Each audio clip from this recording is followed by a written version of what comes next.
Hi, I'm Scott Berry, CrossFit 217, Charleston, Illinois. And if you're watching this, chances are you're involved in some sort of fitness or you care about your fitness. So what I'm going to do today is give you a tool to use to where you can really judge your level of fitness on a lot more parameters than what you might have ever looked at it before. For example, I spent some time running, several years running, and my level of fitness was based on what my mile time was, or what my 5K time was, or what my half marathon time was. That was the only level of fitness I had. Spent some time as a cyclist. It was how fast I could climb a mountain, or how fast I could do a 15-mile time trial course. That was all I used for my level of fitness. Now looking back on it, there's a lot more that goes into measuring your level of fitness than just that very shallow look that I was taking at it before.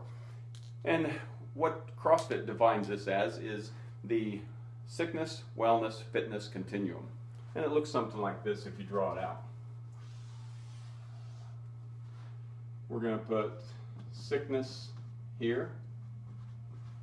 We're going to put wellness, and down at the other end of the spectrum is fitness. So, for example, if you wanted to take your resting heart rate and plot it on this, say a high resting heart rate would be 100, a low resting heart rate would be 40 of an elite athlete, and a resting heart rate somewhere in the middle would be 60, and that's beats per minute. If you want to put body fat,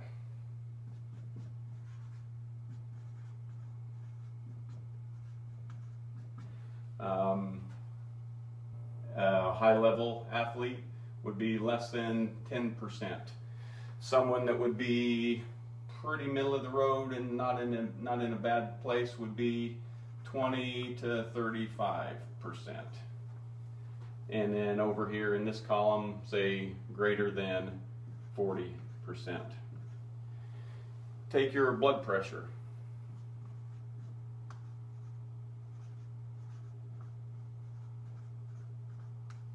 Blood pressure, 170 over 100 would be a high blood pressure. 120 over 90 would be that, fitness. And 100 over 70 would be fitness. So you look at your BMI, your body mass index. Your BMI. If you have a BMI of greater than 30, and the BMI is just a calculation of height divided by weight, sickness would be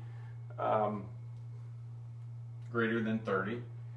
A wellness would be, say, 22 to 25, and a fitness would be 15 to 18.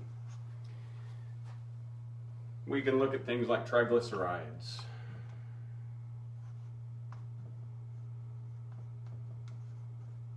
Triglycerides.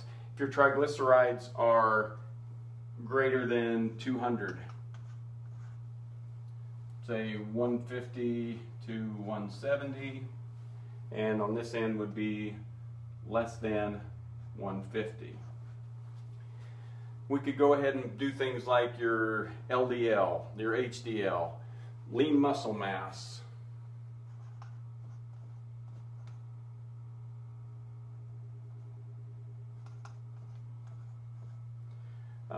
stress level in your life, flexibility,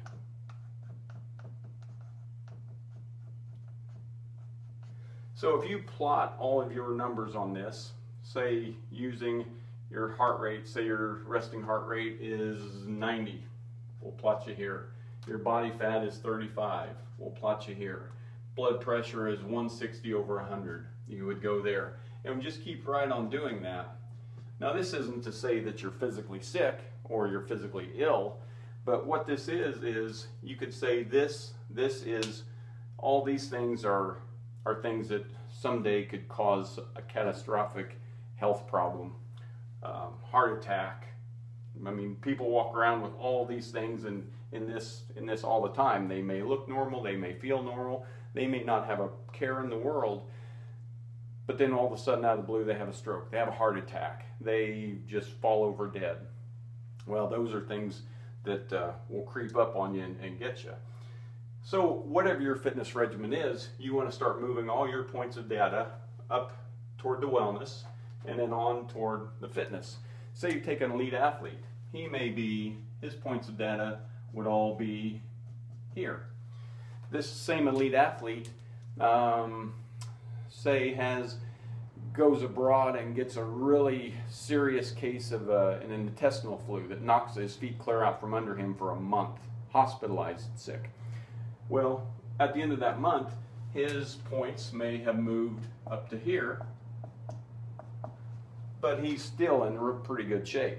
Whereas if you take this person, give them that same strain of flu, knock their feet out from under them for a month, they would go further in the wrong direction here, and that's not where you want to be. So maintaining a high level of fitness can actually give you a little bit of safeguard against some of those things, those catastrophic things that could come out of the blue. I recently had a coworker who is thin. He's not a heavy man at all. Average height, mid-50s. Was told that he had high blood pressure. So the doctor said you should either start some kind of a workout regimen or I can give you blood pressure medicine. So I asked him, I said, so what are you going to do? And he says, well, I don't mind taking a pill. Well, so with this individual, say his blood pressure was up here and he's going to start taking a pill which will move it further down here on the sickness, fitness, wellness continuum. Well, one of the side effects of this pill was that it could cause osteoporosis at a later age. So he's going to get the short-term benefit of his blood pressure going down, but the long-term negative effect of this is he's going to lose bone density, which means when he gets a little older, he could fall, break a hip, have a very serious and long recovery time from that. So whatever exercise program you're doing, take a look at what it's going to do for you here, because we love to track things. CrossFit loves data, and we love to track things. So take a little time, do a little self-evaluation, and see if what you're doing is moving you toward the fitness side or just kind of getting you to hover toward the center. Anyway, thanks for your time. Scott Berry, CrossFit 217. Have a good day.